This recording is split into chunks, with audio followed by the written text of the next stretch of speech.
Good morning students. I am MRK. Today நம்ம பார்க்க போகிறது +2 மேத்தமெட்டிக்ஸ் ஸ்லோ லேர்னர் ஸ்கூலில் 2 மார்க் அண்ட் 3 மார்க்ஸ் 12வது யூனிட் டிஸ்ட்ரிக்ட் மேத்தமெட்டிக்ஸ் தனிநிலை கணக்கியல் அப்படின்றது. டிஸ்ட்ரிக்ட் மேத்தமெட்டிக்ஸ் டிஸ்ட்ரிக்ட் மேத்தமெட்டிக்ஸ்னால் தனிநிலை கணக்கியல் அல்ஜிப்ராவில் சேர்ந்தது. Okay good. இதில் கொஞ்சம் தெரிஞ்சுக்கிறணும். இதை வந்து சில டீச்சர்ஸ் வந்து அண்டு, இதை ஆர், இது அண்டு அப்படின்னு சிம்பிளாக சொல்லுவாங்க. இல்லைனா இதை கேப் அப்படின்னு சொல்கிற மாதிரியும், இதை கப்பு அப்படின்னு சொல்கிற மாதிரியும் சொல்லுவாங்க. கப் இது அண்டு, இது ஆர். சரிங்களா? இன்னொன்று புரிஞ்சுக்கிறணும், பொறுமையாக நிதானமாக செஞ்சுக்க அப்படின்னா இப்படி இருந்தால் மேக்ஸிமம் அப்படின்னு அர்த்தம், இப்படி இருந்தால் மினிமம் அப்படின்னு அர்த்தம். இதுவும் சொல்லுவாங்க. இந்த ட்ரூத் டேபிளில் செய்யல, அதே மாதிரி பூலியன் கோவையில் செய்வாங்க. இந்த பூலியன் மேட்ரிசஸ் அப்படின்னு சொல்லையில் 2 மேட்ரிக்ஸை ஜாயின் பண்ணுறது, 2 மேட்ரிக்ஸை மீட் பண்ணுறது அப்படின்னு சொல்லுவாங்க. மேக்ஸிமம் அப்படின்றது, மினிமம் அப்படின்றது சிம்பிளை பார்த்துக்கோ. இது கப்பு இல்லைன்னா ஆர் அப்படின்றது. இது சாரி மாற்றிட்டேன்னா இதுதான்டா மினிமம். அண்டு அப்படின்றது என்னது? மினிமம். அண்டுன்றது மினிமம். ஓகே, பார்த்து நிதானமாக. ஆறுன்றது கப்பு அப்படின்னு சொல்லுவோம்ல, அது வந்து மேக்ஸிமம் அப்படின்னு சொல்லிட்டு, இப்போ ஏன்னு ஒரு மேட்ரிக்ஸ் கொடுத்துருக்கு, பின்னு ஒரு மேட்ரிக்ஸ் கொடுத்துருக்கு, 2க்கும் தான் ஆர் கேட்டிருக்கு பார். அப்போ 2க்கும் நம்ம ஜாயின் பண்ணையில் மேக்ஸிமம் அப்படின்றத எழுதணும். என்ன மேக்ஸிமம் அப்படின்ற எழுதியில் 0வையும் 1ஐயும் பார்க்கையில் இது மேக்ஸிமம் 1. அதே மாதிரி 1 மேக்ஸிமம் பார்க்கல 1 தான். 1 0னா 1, 1 பார்க்கையில் 1. இதுதான் இதுக்கு மேக்ஸிமம் கண்டுபிடிக்கிறது. நெக்ஸ்ட்டு இதுக்கு மினிமம் கண்டுபிடிக்கிறதுக்கு பார்த்துக்கோ. அண்டு இருக்குது அப்படின்னா மினிமம். 0ல் 1க்கு இதுக்கு 0க்கும் 1ஐயும் கம்பேர் பண்ணையில் 0ன்றதான் என்னது? சின்னது. 1 கம்பேர் பண்ணால் 1 தான், அது ஈக்குவல். அதனால் 1ஐயும் 0 கம்பேர் பண்ணால் 0, 1ஐயும் கம்பேர் பண்ணால் 1. ஓகே, அப்போ நீ புரிஞ்சுக்கிற வேண்டியது மேக்ஸிமம் மினிமம், அதிகமானது குறைவானது அப்படின்றத பார்த்துக்கோ. சரிங்களா? மறந்துடாமல் திருப்பி ஒரு தடவை பார்த்துக்கோ. இந்த ஆர் சிம்பிள் இருந்தால் maximum, R simple. And simple இருந்தால் மினிமம் அப்படின்னு அர்த்தம். Okay good. நெக்ஸ்ட்டு இது வந்து 32, 33 ரொம்ப இம்பார்ட்டன்ட், கேட்கக்கூடிய வாய்ப்புகள் இருக்குது. எல்லாருமே படிச்சுக்கலாம். ஒரு குரூப் அப்படின்றதுல ஓல்டு புக்கில் வந்து குரூப்னு சொல்லுவாங்க. குரூப் அப்படின்றது வந்து 4 ப்ராப்பர்ட்டிஸ் இருக்கும். 4 properties: closure, associative, identity, inverse அப்படின்னு 4 சாட்டிஸ்ஃபை பண்ணால் அதுக்கு பேர் குரூப். தமிழில் குளம் அப்படின்னு சொல்லுவாங்க. அதோட எக்ஸ்ட்ரா ஒன்று கம்யூட்டேட்டிவ் ப்ராப்பர்ட்டி அப்படின்னு ஒன்று சேர்ந்துச்சுன்னா, இல்லை கம்யூட்டேட்டிவ் ஆக்சியம் சொன்னாலும் சரி, லான்னு சொன்னாலும் சரி, ப்ராப்பர்ட்டின்னு சொன்னாலும் சரி, எல்லாமே இதுவும் சேர்ந்துச்சுன்னா எபிலியன் குரூப்னு சொல்லுவாங்க. அபிலியன் சொன்னாலும் சரி, எபிலியன் சொன்னாலும் சரி, எபிலியன் குரூப் அப்படின்னு சொல்லுவாங்க. எப்போதுமே ஒரு குரூப்புக்கு ஒரே ஒரு ஐடென்டிட்டி தான் இருக்கும். ஐடென்டிட்டி வந்து யூனிக் அப்படின்றது. ஐடென்டிட்டி வந்து என்னது? யூனிக். இன்வர்ஸுமே என்னது தான்? யூனிக் தான். யூனிக் தான்னா இப்போ வந்து நார்மலாக 9th ஸ்டாண்டர்டில் இருக்கும். 2ன்ற ஒரு எலமெண்ட்டுக்கு நம்பருக்கு இன்வர்ஸ் கண்டுபிடிக்கணும்னா ஆடிட்டிவ் இன்வர்ஸ் அப்படின்னா -2 அப்படின்னு சொல்லுவாங்க. ஏன்னா ஐடென்டின்றது வேறு, இன்வர்ஸ்ன்றது வேறு. ஆடிட்டிவ் ஐடென்டிட்டி அப்படின்றது 0. சரியா? அப்போ ஈக்குவல் டு போட்டு 0 வரும். இந்த ஐடென்டிட்டி வரணும் அப்படின்னா இங்கனக்குள்ளே என்ன நம்பர் எழுதணும்? -2 எழுதினாத்தேன். சப்போஸ் 0 வச்சுக்குவேன், இங்கே 0 வரணும். அப்போ இங்கே என்ன வரும்? -3 வரணும். அப்போ 3ன்றதுக்கு +3க்கு ஆடிட்டிவ் இன்வர்ஸ் என்னது? -3. சப்போஸ் -3 இருந்தால் ஆடிட்டிவ் வந்து ஐடென்டிட்டி 0. அப்போ இங்கே என்ன 3 போடணும்? +3 போடணும். அப்போ இதுதான் என்னது? இன்வர்ஸ் அப்படின்னு அர்த்தம். ஐடென்டிட்டியை வச்சு தான் நம்ம இன்வர்ஸ் கண்டுபிடிக்க முடியும். சரிங்களா சொல்கிறது? அதே மாதிரி மல்டிப்ளிகேட்டிவ் இன்வர்ஸ் அப்படின்றதுக்கு டாட்னா மல்டிப்ளிகேஷன் சொல்லலாம். 2க்கு 1/2ன்னு அர்த்தம். எது? இன்வர்ஸ். ஏன்னா இது ரெண்டையும் அடித்தோம்னா 1ன்றதான் ஐடென்டிட்டி. அப்போ நீ புரிஞ்சுக்கிற வேண்டியது ஆடிட்டிவ் ஐடென்டிட்டி அப்படின்றது ஈன்னு சொல்லுவாங்க.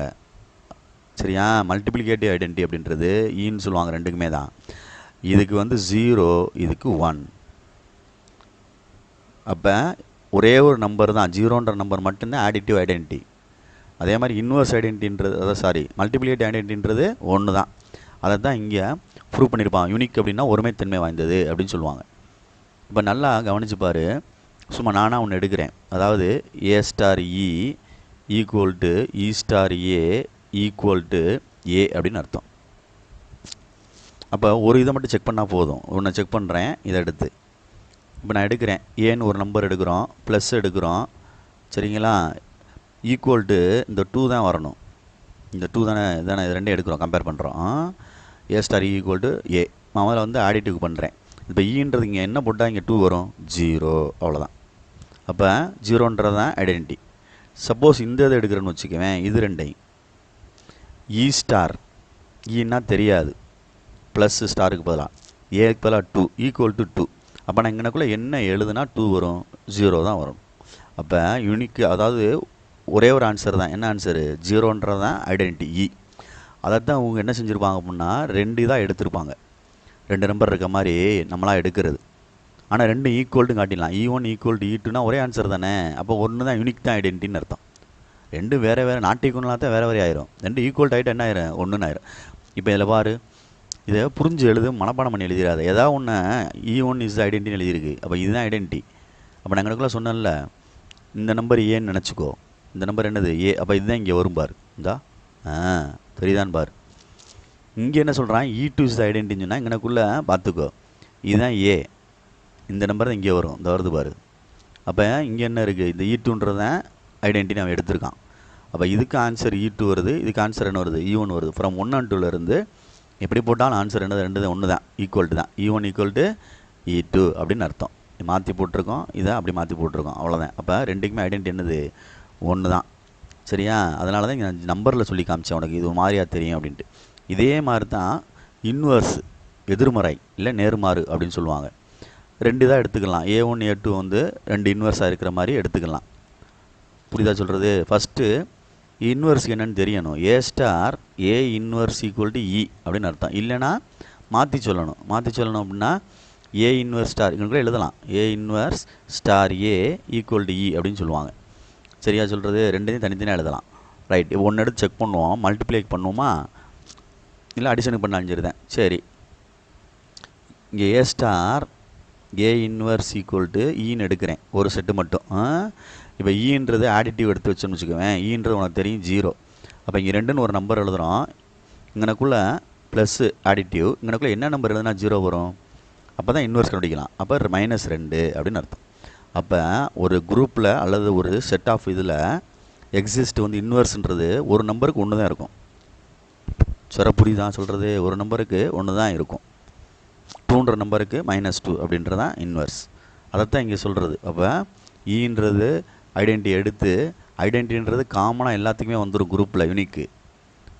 சொல்கிற புரியுதா? ஆனால் இதில் இன்வர்ஸுக்கு வந்து ஒவ்வொரு எலமெண்ட்டுக்கும் தனித்தனி யூனிட் தான் இன்வர்ஸ் தான் இருக்கும்.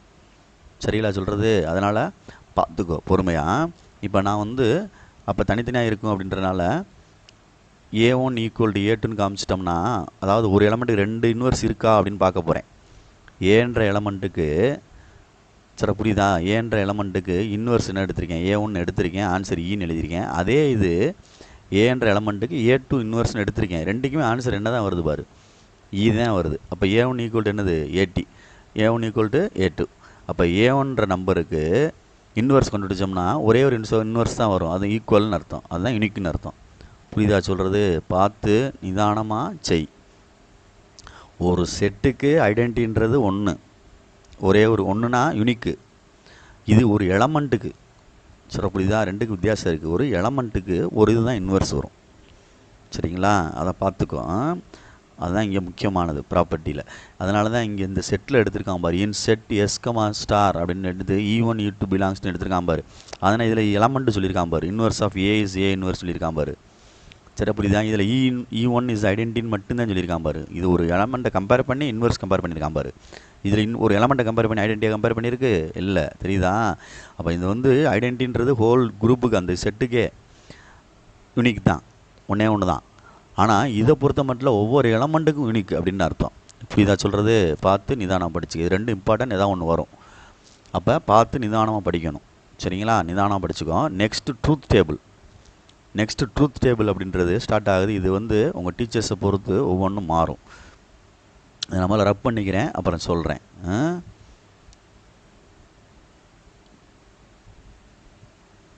குட். இப்போ தெரிஞ்சுக்கிறோம் சில விஷயங்கள். என்ன தெரிஞ்சுக்கிறோம்னா, இது அண்டு, இது ஆர், இது இம்ப்ளைஸ் டு இம்ப்ளைஸ் அப்படின்னு அர்த்தம்.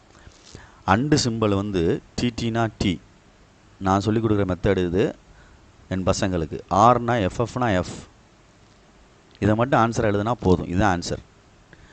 டிஎஃப்னா எஃப், இதுதான் ஆன்சர். மற்றதெல்லாம் மாற்றி எழுத சொல்லுவேன், அவ்வளோதான். டிடினாலும் டி தான், இதுக்கு மட்டும் 2 கண்டிஷன். எஃப்எஃப்னாலும் டி தான், இதுக்கு மட்டும் 2 கண்டிஷன் பார்த்துக்கோ. டிடினாலும் டி தான், எஃப்எஃப்னாலும் என்ன தான், எஃப்எஃப்னாலும் டி தான். இது 2 கண்டிஷன். Okay, good.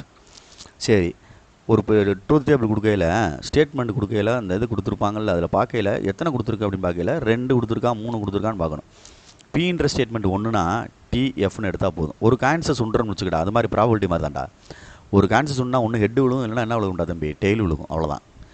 நெக்ஸ்ட்டு 2 காயின்ஸ்னு வச்சுக்க, 2 காயின்ஸ் எழுதுவோம் தெரியுமா, அது மாதிரி தான் இதுவும். பிக்யூன்னு இருந்தால் first double T double F, probability மாதிரி தான் சொல்கிறேன். அடுத்து டிஎஃப், இதுதான் 2 ஸ்டேட்மெண்ட்டுக்கு உள்ளது. இதை தான் ட்ரூ ஃபால்ஸ்ன்னு சொல்கிற மாதிரி சொல்லிக் கொடுப்பாங்க டீச்சர்ஸு. நான் டிஎஃப்னு சொல்கிறேன், அவ்வளோதான், ஷார்ட்டாக. சரியா சொல்கிறது, மறந்துடாத. அடுத்து பிக்யூஆர்னு யூஸ் பண்ணோம்னா ஸ்டேட்மெண்ட்டில் 3 காயின்ஸ் சொல்கிற மாதிரி அர்த்தம். ப்ராபபிலிட்டியில் 4T அப்படின்னு எழுதணும், 3T எழுதக்கூடாது. 4T, 4F, இது நீ எடுத்து தான் ஆகணும். இதுக்கு 1 மார்க்கு நீ எடுக்கிறதுக்கு. அடுத்து double T double F, double T double F. அடுத்து டிஎஃப், நேரம் மட்டும் எழுதிக்கும். டிஎஃப். ஓகே, இது ஃபுல்லாக உனக்கு தெரிஞ்சிருக்கணும். அதுக்கப்புறம் தான் நம்ம கணக்குக்குள்ளே போக முடியும். இந்த ஆப்ரேட்டரை யூஸ் பண்ணி நம்ம ஆன்சர் எடுக்க போகிறோம், அவ்வளோதான். இப்போ இந்த ஃபஸ்ட்டு செம்மை பொறுத்த மட்டும் பியும் கியூவும் யூஸ் பண்ணியிருக்கு. அப்போ இது 2 நான் எடுத்துட்டேன் இந்த டேபிளில், ட்ரூத் டேபிளில். ஓகேயா, ரைட். அடுத்து பி இம்ப்ளைஸ் கியூ அப்படின்னா நல்லா கவனிச்சிக்க. பி இம்ப்ளைஸ் கியூ இப்படி தான் போகுது. பி இம்ப்ளைஸ் கியூனா கியூனா டிஎஃப்னா நான் என்ன எழுத சொல்லியிருக்கேன், எஃப்னு எழுத சொல்லியிருக்கேன். அப்போ டிஎஃப்னு வர இந்த இடத்துல அதுக்கு ஆன்சர் பாரு, இந்த எழுதிருக்கு பாரு, எஃப். இதுதான். மற்ற எங்கனே டிஎஃப்னு இருக்கான்னு பாரு, டிஎஃப்னு இல்லை, எஃப்டின்னு நான் சொல்லலை. டிஎஃப்னு தான் ஆரோ பண்ணி காமிச்சிருக்கேன் பாரு, டிஎஃப்னு தான் வாசிக்கணும். டிஎஃப்க்கு தான் எஃப், மற்ற எதுவுமே இல்லாதனால மற்ற எல்லாத்துக்கும் என்ன போட்டேன், டி போட்டேன். புரியுதா சொல்கிறது, ரைட். நெக்ஸ்ட் இதுதான் 1, இந்த லெஃப்ட் சைடு ஆன்சர். இங்கிட்டு வரையில் கியூ இருக்குது ஆல்ரெடி. அப்போ நாட் பி வேணும். நாட் பி அப்படின்றது வந்து சில டீச்சர்ஸ் இப்படி போடுவாங்க, நெகேஷன் பி அப்படின்றது மறுப்பு அப்படின்னு தமிழில் அர்த்தம். மறுப்பு இல்லைன்னா நாட் அப்படின்றது நெகேஷன் அப்படின்னு சொல்லலாம். இல்லை இப்படி போட்டு இப்படி போடுறது. சரி, புரியுதா, இந்த இப்படி போட்டு பி அப்படின்னு எழுதலாம். புரியுதா சொல்கிறது, மறந்துடாத. நெகேஷன் அப்படின்னு அர்த்தம், நாட் பின்னு சொன்னாலும் சரி, இப்படி போட்டாலும் போடலாம். சரியா, ரைட். பின்றதை ஆப்போசிட்டில் மறுத்து எழுதணும். ட்ரூன்னு எழுதியிருந்தோம்னா ஃபால்ஸ்னு எழுதணும், அவ்வளோதான். இந்த எழுதிருக்கு பாரு, நாட் பி.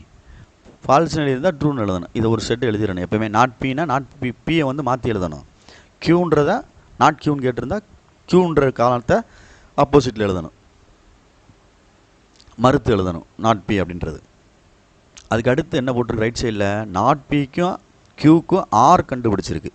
இந்த காலத்துக்கும் எந்த காலத்துக்கும், இந்த நாட் கியூ பிக்கும் கியூக்கும் இது 2க்கும் ஆர் கண்டுபிடிச்சிருக்குன்னா எஃப்எஃப்னா எஃப். இந்த இது 2 என்னது, எஃப்எஃப்னா எஃப். இந்த வந்துருச்சு. மற்ற எங்கேயும் எஃப்எஃப் இருக்கான்னு பாரு, 2லையும் இல்லை. அப்போ எல்லாமே என்ன தான், டி. இப்போ 2 ஈக்குவலண்ட் அப்படின்னு கொடுத்துருக்கு. இந்த காலத்தை பாரு, இந்த 2 காலத்தையும் கலர் பண்ணியிருக்காங்கல்ல, அந்த 2 காலத்தையும் பார்த்தீங்கன்னா ஆன்சர் 2 ஈக்குவலாக இருக்கனால ஈக்குவலண்ட் அப்படின்னு ஸ்டேட்மெண்ட் எடுத்து எழுதிடணும். இதே மாதிரி தான் எல்லாத்துக்குமே, பார்த்துக்கோ. இப்போ இதில் பொறுத்த மட்டும் டபுள் இம்ப்ளைஸ் இருக்குது அப்படின்னா 2 கண்டுபிடிக்க சொல்லியிருக்கேன். டிடினாலும் டி தான், எஃப்எஃப்னாலும் டி தான். இந்த பாரு, டிடினாலும் டி தான், எஃப்எஃப்னாலும் டி தான். இந்த எழுதியிருக்காங்கல்ல, அவ்வளோதான். இதுக்கு மற்ற 2க்கும் என்ன போட்டுருவேன், மாற்றி போட்டுருவேன், எஃப்னு போட்டு விட்ருவேன், எத்தனை இருந்தாலும் சரி. அதுக்கு நெகேஷன் கேட்டிருக்கனால இந்த காலத்துக்கு ஆப்போசிட்டில் இது எழுதணும். டீனா எஃப், எஃப்னா டி, எஃப்னா டி, டீனா எஃப், அவ்வளோதான். இது ஒரு லெஃப்ட் சைடு ஆன்சர், இந்த காலம்.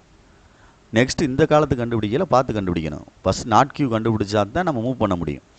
நாட் கியூக்கும் பிக்கும் பார்க்கணும், பிக்கும் நாட் கியூக்கும் அதுக்கு தான் நீ பார்க்கணும். இங்கே இருக்குது நாட் கியூ, சாரி, பிக்கும் நாட் கியூக்கும் இது ரெண்டுக்கும் தான் டபுள் இம்ப்ளைஸான்னு பார்த்துக்கோ. Double implies. அப்போ டிடினா டி, இந்த டி இருக்குது, இந்த டி இருக்குது, டி போட்டேன். அடுத்து கீழே பார்த்துக்கோ, இந்த எஃப்எஃப்னால் என்னதான் நல்லா டபுள் இம்ப்ளைஸாக ஒரு இம்ப்ளைஸான்னு பார்த்துக்கோ. டபுள் இம்ப்ளைஸு. டிடினாலும் டி தான், சரியா சொல்கிறது? எஃப்எஃப்னாலும் டி தான். டபுள் இம்ப்ளைஸ் இருக்கணும், பார்த்துக்கோ. பிக்கும் நாட் கியூக்கும். டிடினா டி. வேறு எஃப்எஃப்னு இருக்கான்னு பாரு. இல்லை, இங்கே இந்த இருக்கு பாரு எஃப்பு, இதுவும் என்ன தான் எஃப்பு. அப்போ என்ன போட்டோம்? டி. புரியுதா சொல்கிறது? அப்போ இந்த கலர் பண்ண காலம் ரெண்டும் ஈக்குவலாக இருக்கணும். பார்த்து பொறுமையாக நிதானமாக செய். இதுதான் கண்டிஷன்ஸ். இது ஃபுல்லாக தெரியணும். இதை மட்டும் அப்ளை பண்ணிவிட்டு மற்ற எல்லாத்தையும் மாற்றி எழுதிடலாம், ஆப்போசிட்டில் எழுதிடலாம். இந்த இம்ப்ளைஸ் டு இம்ப்ளைஸ் மட்டும் 2 கண்டிஷன் சொல்லியிருக்கேன் சார், மறந்துடாத. இந்த ட்ரூத் ரியல் ஃபுல்லாக இதே மாதிரி பார்த்துறியா? ரைட்டு. நெக்ஸ்ட்டு டிமார்கன்ஸ்லாம் அவங்க கொடுத்துருக்காங்க. நம்ம அந்த இது எல்லாமே செட் லாங்குவேஜ் மாதிரி தான்டா. A union B whole dash equal to A dash intersection B டேஸ்ன்னு சொல்லுவாங்க. யூனியன் வந்தால் இங்கே இன்டர்செக்ட் வரும், இங்கே இன்டர்செக்ட் வந்தால் யூனியன் வரும். இது வந்து காம்ப்ளிமெண்டேஷன் லா ஆஃப் டிமார்கன் அப்படின்னு சொல்கிறது. டிமார்கனுடைய காம்ப்ளிமெண்டேஷன் லா. அதை இங்கே வெரிஃபை பண்ண சொல்லியிருக்கு. இந்த பார்த்துக்க. அடுத்து இதாக இருக்குது, இது ப்ரூவ் பண்ண சொல்லியிருக்கு. கண்டிஷனல் ஸ்டேட்மெண்ட் வச்சு சொல்ல சொல்லியிருக்கு.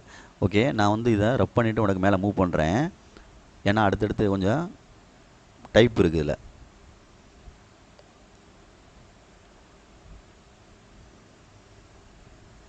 டுவெல்த் யூனிட் பார்த்துக்கிட்டு இருக்கோம். District mathematics. டிஸ்ட்ரிக்ட்டு உச்சரிப்பு இதாக இருக்க பார்த்துக்கோ. தனிநிலை கணக்கியல் அப்படின்னு சொல்லுவாங்க. இப்போ நல்லா கவனித்து பாரு.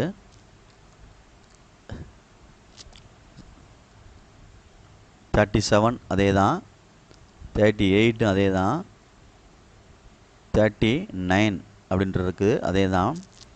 ப்ரூவ் பண்ண சொல்லியிருக்கு. ப்ரூவ் பண்ணி பாரு. முக்கியமான கணக்கு இது. Okay, right. நெக்ஸ்ட்டு 40 அப்படின்றது பைனரி ஆப்ரேஷன் வந்து க்ளோசர் ப்ராப்பர்ட்டிக்கு இந்த கண்டிஷனை சாட்டிஸ்ஃபை பண்ணுதான்னு கேட்குறாங்க.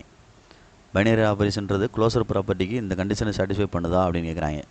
க்ளோசர் ப்ராப்பர்ட்டிக்கு ஸ்டார்ன்ற பைனரி ஆப்ரேஷன் எதுக்கு? கியூ ஏக்கமா பின்றது என்னது? கியூ அப்படின்றது வந்து ஆறுன்றது வந்து ரியல் நம்பர் மொத்தமாக சொல்லலாம், சரியா?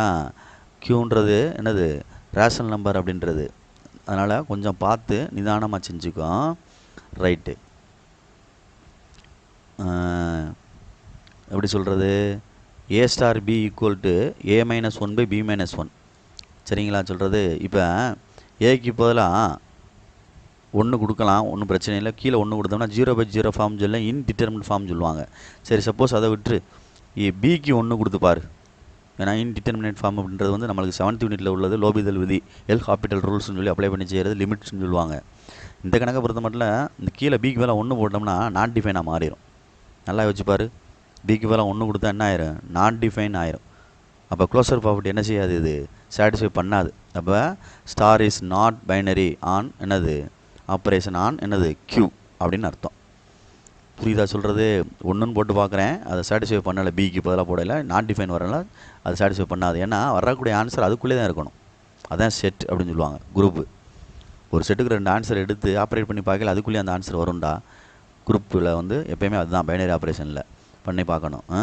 ரைட்டு. இதே மாதிரி பைனரி ஆப்ரேஷன் க்ளோசர் ப்ராப்பர்ட்டி தான். அதே மாதிரி தான் 2 எடுத்து செய்யணும். இது இசட் இன்டிஜரில் எடுத்து பார்க்குறோம், அதுக்குள்ளே ஆன்சர் வருதான்னு பார்க்கணும். இந்த இன்டிஜர் எடுத்து பார்க்குற ஆன்சர் என்ன வந்துருச்சு? -25 வருது. இன்டிஜர் A1 எடுத்திருக்காங்க, B வந்து -1 எடுத்திருக்காங்க. எடுத்து ஆப்ரேட் பண்ணி இந்த இதில் ஆப்ரேட் பண்ணி பார்க்கையில் கிடைக்கக்கூடிய ஆன்சரானது அதுக்குள்ளேயே இருக்குவார். அதனால தான் இது என்ன ஆகுது? பைனரி ஆன் இசட் அப்படின்னு சொல்லுவாங்க. இது வந்து வராது உள்ள, நாட் டிஃபைன் அப்படின்னு அர்த்தம். டஸ் நாட் பிலாங்ஸ்டுன்னு அர்த்தம். க்யூவில் இருக்காது உள்ள, சரியா? க்யூ அப்படின்னு போட்டுக்க. இன்ஃபினிட்டி அப்படின்னு அர்த்தம். நாட் டிஃபைன் அப்படின்னு அர்த்தம்.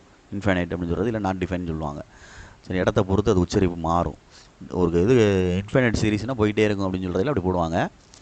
அதே மாதிரி கண்டுபிடிக்க இயலாது அப்படின்னு சொல்லுவோம்ல, அந்த இடத்துல வரையில் நாட் டிஃபைன் அப்படின்னு சொல்லி போடுவாங்க. அந்த உச்சரிப்பு பொறுத்து, இடத்த பொறுத்து உச்சரிப்பு மாறும். Right, okay, good. நெக்ஸ்ட் அப்படியே மூவ் பண்ணிக்கிறேன்.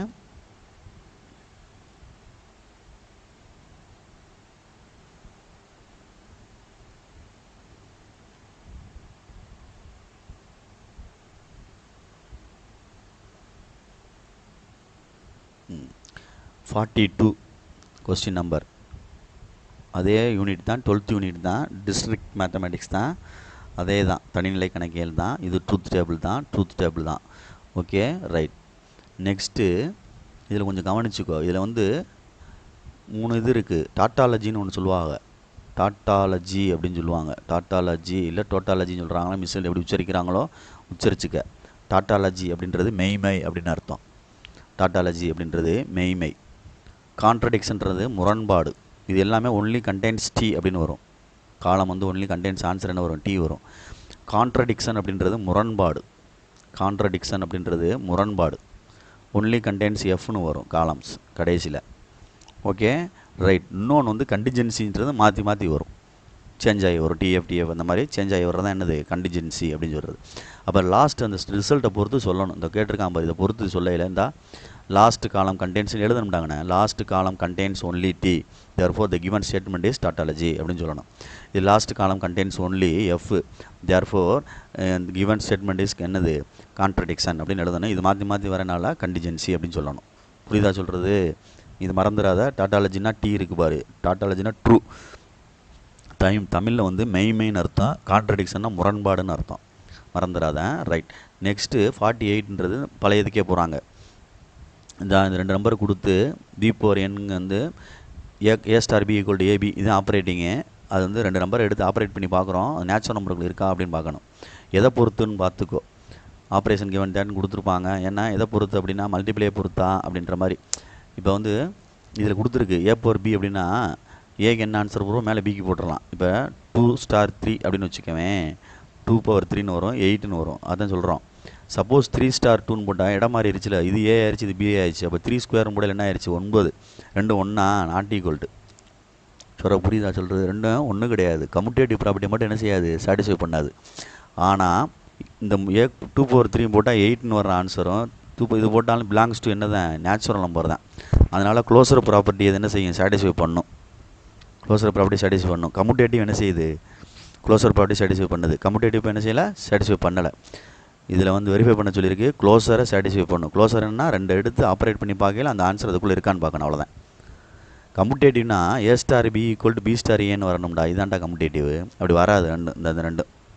அதனால தப்புன்னு சொன்னேன், கம்யூட்டேட்டிவ் வந்து வராது அப்படின்ட்டு.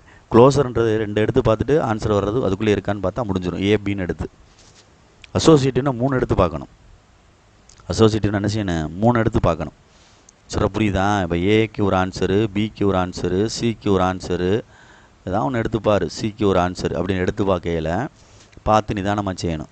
எப்படி செய்யணும்னா A star B star C equal to, ஏதாவது ப்ராக்கெட் சேஞ்ச் பண்ணிக்கோ, A star B star C அப்படின்னு சொல்லுவாங்க. இப்போ இது ரெண்டையும் இப்போ ஏ இருக்கட்டும்னா 2ன்னு எழுதிட்டு ஸ்டார் போட்டு பிக்கு சிக்கு எழுதினோம்னா பிக்கு 3 பவர் 1 அப்படின்னு அர்த்தம். ஈக்குவல் டு ஏக்கு பிக்கு நம்ம எழுதினோம்னா 2 பவர் 3ன்னு அர்த்தம். புரியுதா? ஸ்டார் என்னது 1. இப்போ இது 2ன்னு ஆயிரும், ஸ்டார்னு ஆயிரும், 3 பவர் 1 3 தானே ஆயிரும், 2 பவர் 3 8ன்னு ஆயிரும், ஸ்டார் 1ன்னு ஆயிரும். அகைன் இதை எழுதையில் 2 பவர் 3ன்னு எழுதணும். ஈக்குவல் டு போட்டு இதை எழுத முடியுமா பாரு, 8 பவர் 1. 8 பவர் என்ன வருது பாரு, 8 பவர், இது 2 பவர் 3ன்னு வந்துருச்சு. இது 2 கியூப் 8, அப்போ 8 பவர் 1 அப்படின்னு வருது. சரி, ரைட்டு. நெக்ஸ்ட்டு கணக்கை வேணால் மாற்றி கொடுத்துப்பாரு. ஏன்னா இதில் 1ன்னு இருக்குனால உனக்கு வந்து ஐடென்டிட்டி யூஸ் பண்ணுறதுனால இது சாட்டிஸ்ஃபை பண்ணலாம். சப்போஸ் இந்த நம்பருக்கு பதிலாக ஒரு நம்பர் வேறு மாற்றி கொடுப்போமா, 2 3 2ன்னு கொடுத்து பார்க்குறியா? சரி, 2ன்னு கொடுத்தினா இங்கே என்ன ஆகும், 3 ஸ்கொயர்னு ஆயிரும். இங்கே என்ன வந்துடும், 9ன்னு வந்துடும். அப்போ 2 பவர் 9 என்ன வந்துருச்சு, 81 வந்துடும். இந்த சைடு அதே மாதிரி பண்ணையில் இது 2 பவர் 3 8 தான். இது என்ன வந்துடும், 2 வந்துடும். இதுவும் வந்து வந்துடும், 2 வந்துடும். அப்போ 8 பவர் 2ன்னு வரும். அப்போ என்ன வந்துருச்சு, 8 பவர் 4னா 64. அப்போ நாட் ஈக்குவல்னு வரும். எப்பவுமே ஒரு இதை செக் பண்ணி பார்க்கையில் ஏதாவது ஒரு கண்டிஷனை சாட்டிஸ்ஃபை பண்ணாட்டாலும் அதை தான் நம்ம எடுத்துக்கிறோம். தெரியுதா? அதுக்காண்டி நம்ம வந்து சாட்டிஸ்ஃபை பண்ணுதுன்னு சொல்லிட்டு அதை சொல்லக்கூடாது. எது பாசிபிள் இல்லையோ அதைத்தான் சொல்லணும்.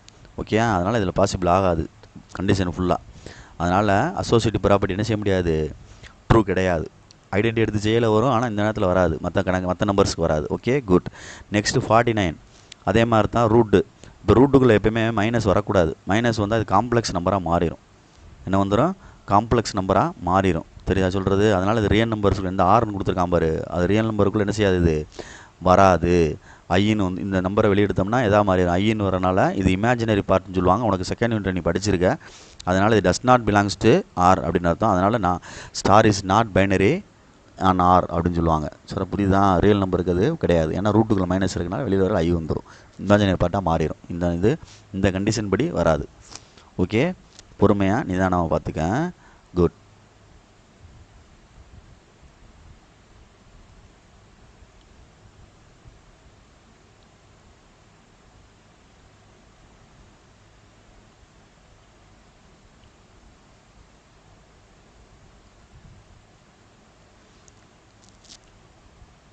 நெக்ஸ்ட்டு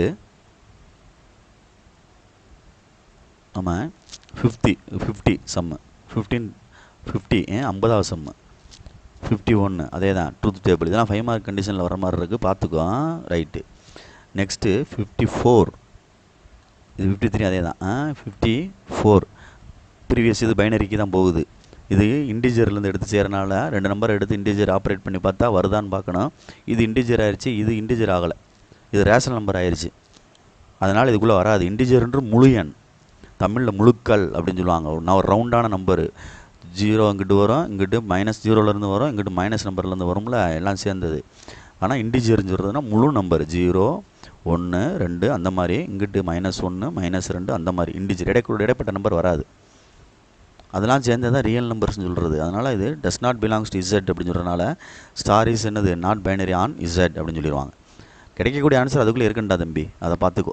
அதுதான் அர்த்தம் இங்கே. சரியா?